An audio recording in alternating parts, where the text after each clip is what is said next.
ба номи худованди бахшанаву меҳрабон. ассалому алайкум ва раҳматуллоҳи ва баракотуҳ. бародарони азиз ва хоҳарони меҳрабонам, бар ҳар яку яки шумо саломатӣ хоҳон ҳастам ва аз шумо хоҳиш карда мешавад, ки наворо то охир хуб гӯш кунед ва ба дигарро ҳам равон кунед.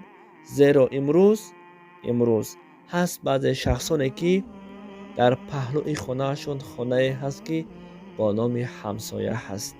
ба қадри ҳамсояҳо намерасанд.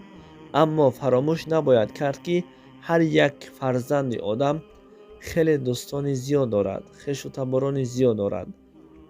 Агар мо инсонҳо пулдор бошем, молдор бошем, ҳама бегонагон дар канори мо мебошанд, бар мо дӯст мешаванд, бар мо хеш мешаванд. Агар мо фақир бошем ё ин ки як мушкилие ба сари мо биёяд, мо ҳеҷ каси онҳоро намебинем ба ҷуз як нафар. Ин ҳам бошад ҳамсояи мо бо шумо ҳаст. барои чӣ айнан ин мавзӯъро интихоб кардам? Хуб гӯш кунед.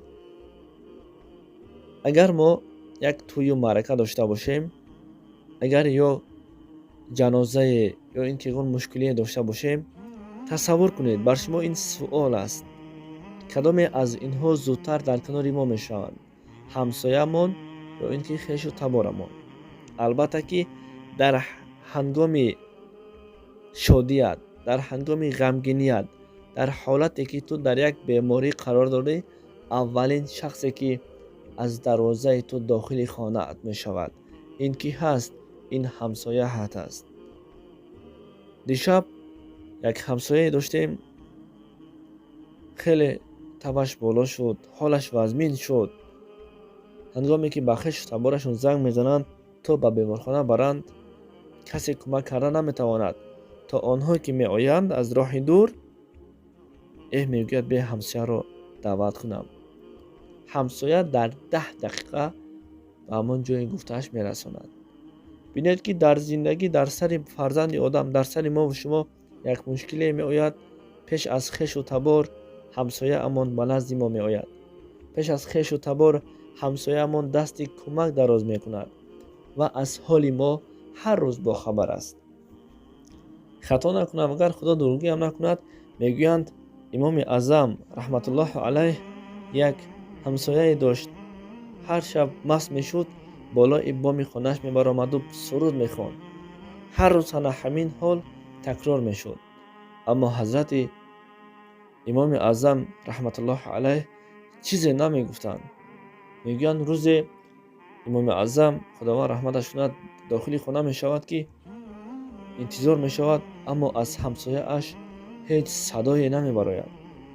хавотир мешавад, дар тааҷҷуб меафтаду мегӯяд ба ин ҳамсоямон чӣ шуда бошад. баъдан меравад пурспурс мекунад. нафаре мегӯяд, ки эй имоми аъзам раҳматуллоҳи алайҳ, мегӯянд, ки ҳамсояатро як гуноҳе кард ва шикояте шуд, ки яъне ҳамин ҳамсояат бар ту ҳар рӯз нооромӣ мебахшад. қозие ӯро чикор кард? маҳкам кард, дар зиндон партофт. имоми аъзам меравад назди қозӣ, мегӯяд, ки ана ҳамин хел ҳаққашро пардохт мекунад. қозӣ мегӯяд, дар тааҷҷуб меафтад, мегӯяд, ки ин мард бар ту ин қадар ғаму ин қадар нооромӣ медод, чаро ту боз инро озод карда истодаӣ?